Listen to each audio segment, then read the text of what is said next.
একটা গল্প শুনেছিলাম, এক লোক রিক্সা চালায়।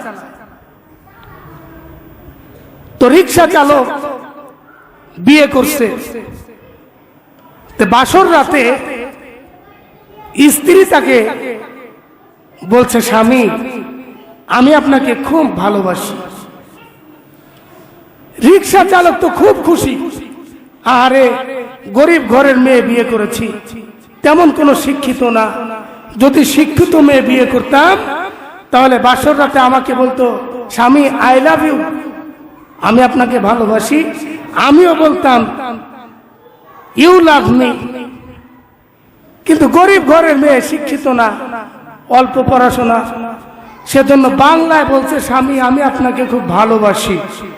যাক সমস্যা নাই, বউ একটা পাইছি, আমাকে ভালোবাসার কথা শোনালো।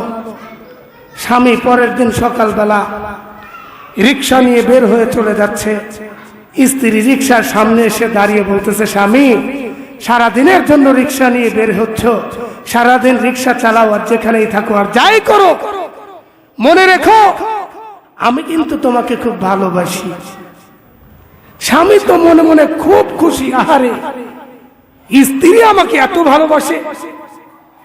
খাবার দিচ্ছে, বলে স্বামী আমি কিন্তু খুব ভালোবাসি। পানি দিচ্ছে, বলছে স্বামী খুব ভালোবাসি। গোসল করার জন্য কাপড় আগিয়ে দিচ্ছে, বলছে স্বামী ভুলে গেলে চলবে না, আমি কিন্তু তোমাকে খুব ভালোবাসি। রিক্সাওয়ালা মনে মনে খুশি, আহারে এমন একটা বিবি পাইছি, শুইতে বসতে উঠতে খাইতে এখানে সেখানে যেতে আসতে সব সময় বলে ভালোবাসি ভালোবাসি ভালোবাসি।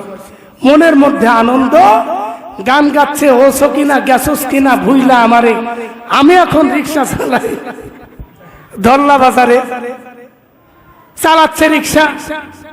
মনের আনন্দে রিক্সা চালাইতে চালাইতে হঠাৎ করে একটা সিএনজির সাথে লেগে রাস্তার নিচে রিক্সা সহ পড়ে গিয়ে হাত পা কেটে অবস্থা খারাপ। ডাক্তারের কাছে গিয়ে কোন রকম ট্রিটমেন্ট নিয়ে বাসায় চলে আসছে। আসার পরে স্ত্রীকে বলছে, স্ত্রী তুমি কোথায়? স্ত্রী বলছে, স্বামী আমি তো সামনেই।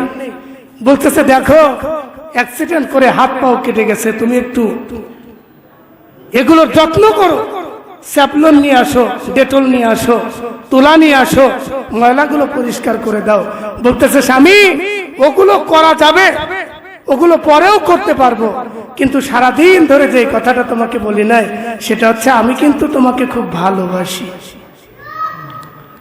স্বামীর জলে পুড়ে যাচ্ছে কাটা জায়গা দিয়ে, স্যাপলন দিয়ে ডেটল দিয়ে পরিষ্কার না করে বারবার বারবার এই অবস্থায় স্বামীর এখন ডেটলের প্রয়োজন, স্যাভলনের প্রয়োজন, তুলার প্রয়োজন, সেটা দিয়ে পরিষ্কার না করে যখন বলেছেন স্বামী আমি তোমাকে খুব ভালোবাসি, স্বামী আধা মনোজনের একটা বক্সিং নাক বরাবর দিয়ে বলছে, তোর এই ভালোবাসা আসল ভালোবাসা নয়, তোরে ভালোবাসা মিথ্যা, নকল ভালোবাসা।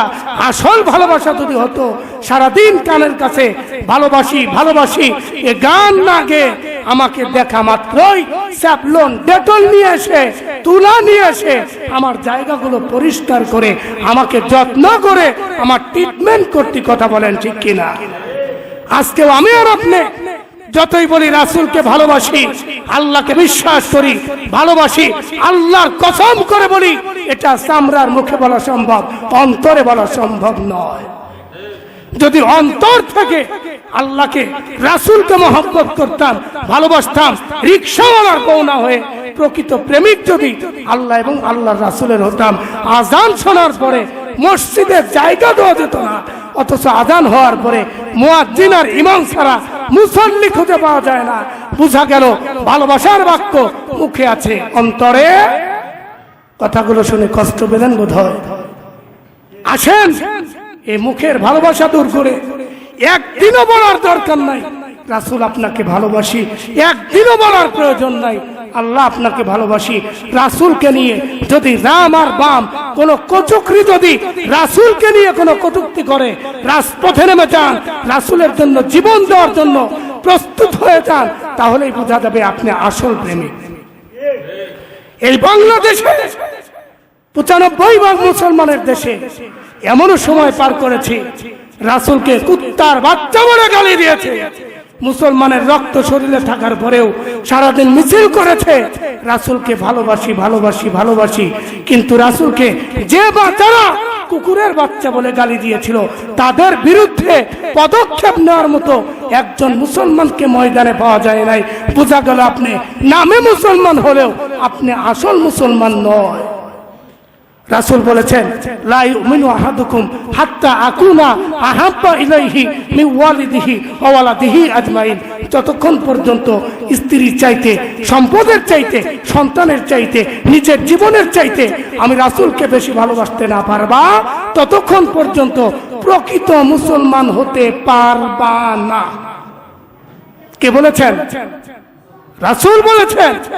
তাহলে প্রকৃত প্রেমিক আর প্রকৃত মুসলমান, প্রকৃত আল্লাহর মহব্বত ভয় যদি আমার আপনার অন্তরে থাকে, তাহলে আমাকে আপনাকে অবশ্যই আল্লাহ পাকের বিধান, আল্লাহ পাকের হুকুম, আল্লাহ যেভাবে ভয় করতে বলেছেন ভয় করার মতো সেভাবেই করা লাগবে। এর বাইরে যাওয়ার সুযোগ